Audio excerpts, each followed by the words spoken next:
Hi. Um, Today is a bit different. I know I had promised a makeup tutorial.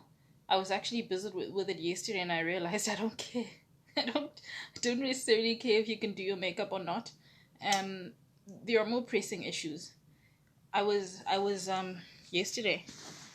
I was came home late from a meeting, and by home I just mean wherever I'm staying, and I had the urge to go to the beach, Mhlang. I wanted to go to the beach last night around 7, 8. And obviously, because this is not my home, I don't really know anybody here, right? So the only person I have to go with is myself.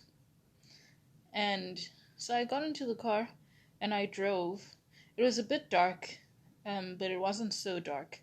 And then parked the car, walked off, and on my way to the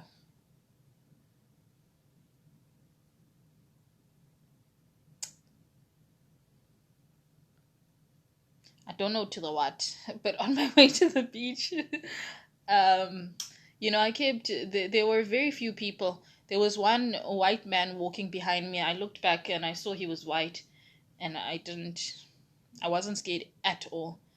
And then at some point, a black man was walking behind me.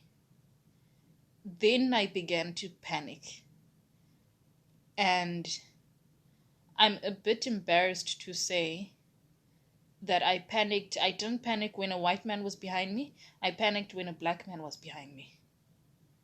That is crazy. The fact that the face of crime in this country, or I think probably in most parts of the world, is a black man. The face of it is a black man. You can't even argue with it. You know, if you like with myself yesterday, anytime you see a black scruffy man, you panic. Why is it? Why is it? It's because um, crime, I think, is sort of perpetuated by poverty, right? So the people, I don't know how to say this in a politically correct way, but ndigatini, most of the time, the people who rob us, who hijack us, who murder us, are in the form of a black man. That's the first thing. And the second thing is that they're in the form of a poor black man. Kamanya Mazwi, you could have on this side a construction worker who too lives in a shack, who too, you know, doesn't necessarily have clean clothes to wear. Um, excuse me, who too doesn't necessarily care about personal grooming, right? On the one side, this is a construction worker. And on the other side, you've got a black man who doesn't work, who too lives in a shack, who too couldn't be bothered about personal grooming. And it's not even that they couldn't be bothered, it's just there's more important things, than cutting your hair or shaving or whatever.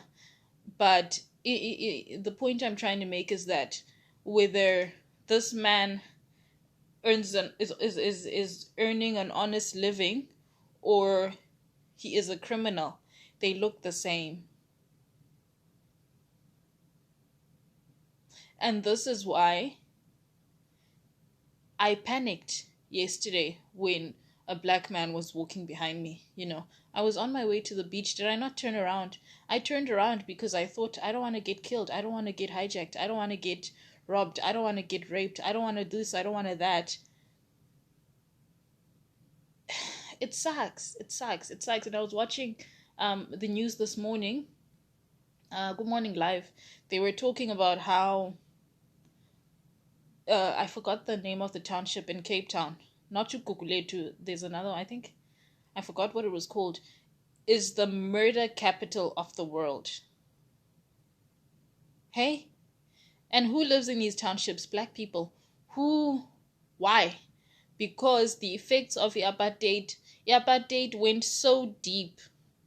It went so deep that 25 years post democracy, you still have black people predominantly living in the rural areas, in the townships, and this, and you still have black people. The face of poverty is black people.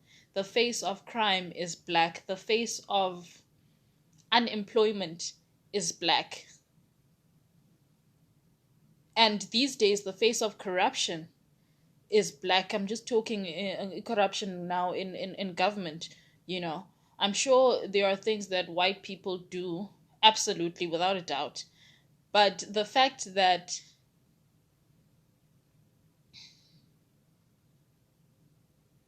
how can I say, I'm just worried, you know? I am concerned. I'm concerned.